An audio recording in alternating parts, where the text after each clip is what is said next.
O cristão tem uma visão do mundo na qual vê a história movimentar-se de forma linear. Por outras palavras, a história caminha para um ponto específico, sendo totalmente controlada por Deus, de acordo com o seu plano e propósito. Do ponto de vista do incrédulo, o mundo tende a ser um fim incessante de causas e efeitos misteriosos e sem qualquer sentido. O mundo está a girar e depois morremos. Não tem sentido, não tem significado. Mas os cristãos sabem que Deus está a executar o seu plano, com o propósito de resgatar um povo para si mesmo, um povo de todas as tribos, línguas e nações que adoram a Jesus como Rei.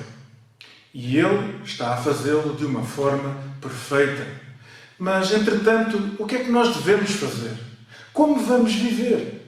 O que deve ocupar o nosso tempo, pensamentos, energia, sonhos, objetivos e ambições? João 7, 1 e 2 diz assim: Passadas estas coisas, Jesus andava pela Galileia. Ora, a festa dos judeus, chamada de Festa dos Tabernáculos, estava próxima. Se voltarmos a João 4, o texto diz que está na hora da Páscoa. Quando se realiza a Páscoa? Em abril. O que diz João 7, 2 sobre a época que Jesus está? Agora é o tempo da Festa dos Tabernáculos, que se realiza no outono, em outubro. Passaram-se 6 meses desde o início do capítulo 6. E durante esses 6 meses, João diz-nos que Jesus andou pela Galileia. Mas não há mais nenhum detalhe. No entanto, se examinarmos o Evangelho de Mateus, descobriremos que os capítulos 15, 16, 17 e 18 cobrem este período de 6 meses no qual Jesus passa na Galileia. Quando lemos estas passagens, encontramos isto: Jesus a discipular os seus discípulos. Ele está a ensiná-los, a treiná-los, a corrigi-los, está a discipulá-los. Então, o que aprendemos? Aprendemos que Jesus passou o seu tempo a fazer discípulos. 10 das 13 passagens de Mateus 15 a 18 foram dedicadas ao ensino e à formação dos discípulos. O mundo diz que é preciso estar na frente e no centro de um grande palco, nas luzes dos holofotes, onde estão todas as pessoas. O mundo diz que a vontade e os desejos dos outros devem determinar aquilo que nós fazemos.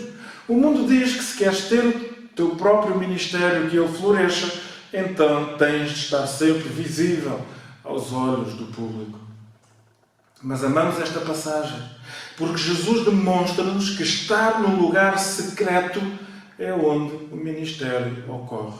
Nos campos, em casa, com alguns discípulos, é onde o ministério importante ocorre.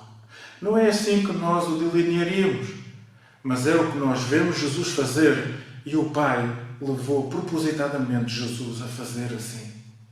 O discipulado é a força motriz da Igreja.